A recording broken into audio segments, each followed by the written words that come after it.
मैं प्रोफेसर शोभना झा, कला एवं मानविकी विभाग, श्रीरावतपुरा सरकारी यूनिवर्सिटी।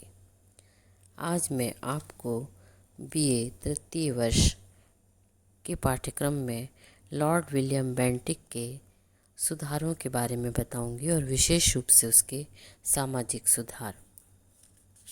जैसा कि आप सभी जानते हैं कि 1828 में लॉर्ड विलियम बेंटिक का कार्यकाल प्रारंभ हुआ और उसे भारत का पहला गवर्नर जनरल बनाकर भेजा गया। इस पद को प्राप्त करते ही भारतीय समाज में व्याप्त बुराइयों को दूर करने के लिए उन्होंने सतत प्रयास किया, जिसके अंतर्गत सती प्रथा का विरोध किया। 1829 में बेंटिक ने सती प्रथा को गैर कानूनी घोषित कर दिया। सती प्रथा को प्रोत्साहन देने वाले व्यक्ति को मृत्यु दंड देने तक की व्यवस्था की गई, क्योंकि उस समय यह प्रथा विशुद्ध रूप से भारत में अपनी कुपरंपरा के रूप में प्रचलित थी।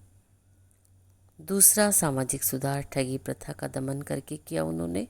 इसके अंतर्गत हजारों ठगों को बंदीगृह में डाल दिया एवं उनके जो प्रमुख कर्ता धर्ता थे उन्हें मृत्युदंड दिया। नरबलि का निषेध। भारत के कुछ भागों में देवी देवताओं को प्रसन्न करने के उद्देश्य से नरबलि का चलन था। यह प्रथा भी बड़ी क्रूरता और अमानवीय थी। बेंटिक ने इस कुप्रथा को बंद करने के लिए भी नियम बनाए। बाल हत्या का निषेध। राजपूत बालिकाओं के जन्म को अशुभ मानते हुए उन बालिकाओं का वध कर दिया जाता था। इस प्रथा को भी उसने नियम के तहत बंद किया। बाल हत्या निषेध। राजपूत बालिकाओं के जन्म को अशुभ मानते हुए उसने बाल हत्या का भी निषेध किया। दास प्रथा का निषेध। 1832 में एक कानून द्वारा दास प्रथा का भी इसने विरोध किया। हिंदू उत्तराधिकार नियमों में परिवर्तन। उत्तराधिकार के नियम में परिवर्तन करते हुए पैतृक संपत्ति से किसी भी व्यक्ति को वंचित कर दिया जाता था।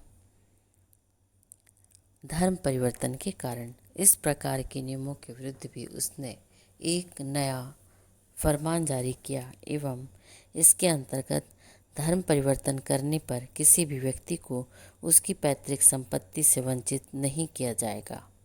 और इस तरह से उसने सामाजिक सुधारों के एक नई श्रृंखला भारत में आरंभ कर दी और इसीलिए इसके काल को बेंटिक के सुधार काल के नाम से भी जाना जाता है। Thank you.